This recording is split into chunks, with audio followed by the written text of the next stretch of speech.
Assalamualaikum warahmatullahi wabarakatuh. Waalaikumsalam warahmatullahi wabarakatuh. Alhamdulillahirabbil alamin wa bihi nasta'in ala umuri dunya waddin. Asyhadu an la ilaha illallah wa asyhadu anna Muhammadan abduhu wa rasuluh. Amma ba'du. Segala puji hanya milik Allah, Tuhan semesta alam, yang mana oleh Allah yang telah memberikan kita umur panjang, sehat badan serta waras pikiran, sehingga kita semua dapat berkumpul pada malam yang berbahagia ini. Salawat serta iringan salam mari sama-sama kita hadiahkan ke pangkuan alam, yaitu baginda Rasulullah Sallallahu Alaihi Wasallam, yang mana oleh beliau yang telah membawa kita dari alam jahiliyah menuju alam Islamiyah seperti yang kita rasakan saat ini. Yang saya muliakan kepada pimpinan Balai Al-Alif Malikus Saleh beserta keluarganya sekalian.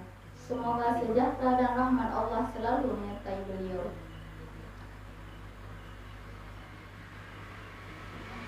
Selanjutnya, yang saya hormati kepada seluruh santriwan dan santriwati yang telah hadir pada malam yang berbahagia ini.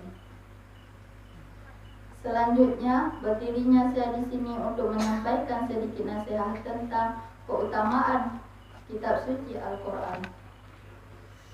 Ma'asyiral kaum muslimin wal muslimat rahimakumullah. Al-Quran adalah kalamullah yang diturunkan kepada Nabi Muhammad SAW melalui malaikat Jibril. Membacanya termasuk ibadah.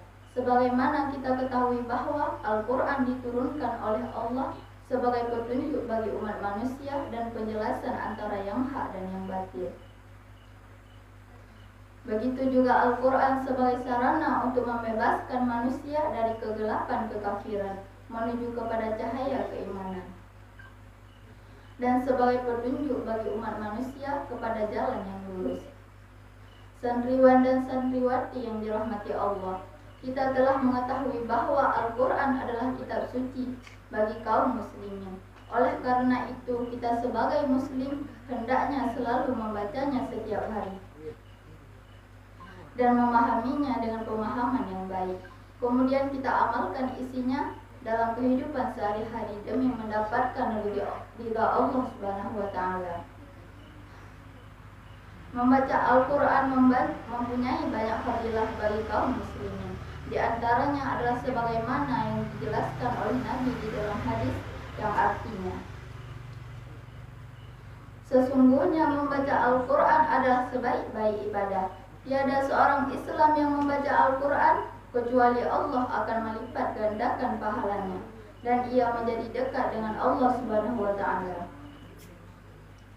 Rasulullah telah bersabda dalam hadisnya yang berkaitan dengan fadilah membaca Al-Quran, seperti membaca surah Al-Ikhlas.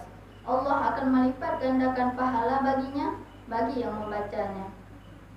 Seperti hadis berikut ini. Ruya an Anas bin Malik bin radhiyallahu anhu, an-Nabi sallallahu alaihi wasallam annahu qala, man qara'a surat al-Ikhlas marratan fa ka'annama qara'a sulusil Qur'an, wa man qara'aha marrataini fa ka'annama qara'a sulusil Qur'an, wa man qara'aha salasa marratin fa ka'annama qara'a al-Qur'anil kullahu.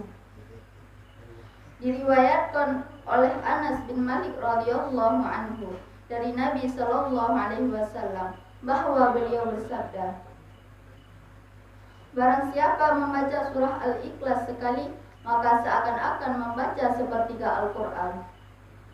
Dan barang siapa membacanya 2 kali, maka seakan-akan membaca 2/3 Al-Quran. Dan barang siapa membacanya 3 kali, seakan-akan ia membaca Al-Quran seluruhnya.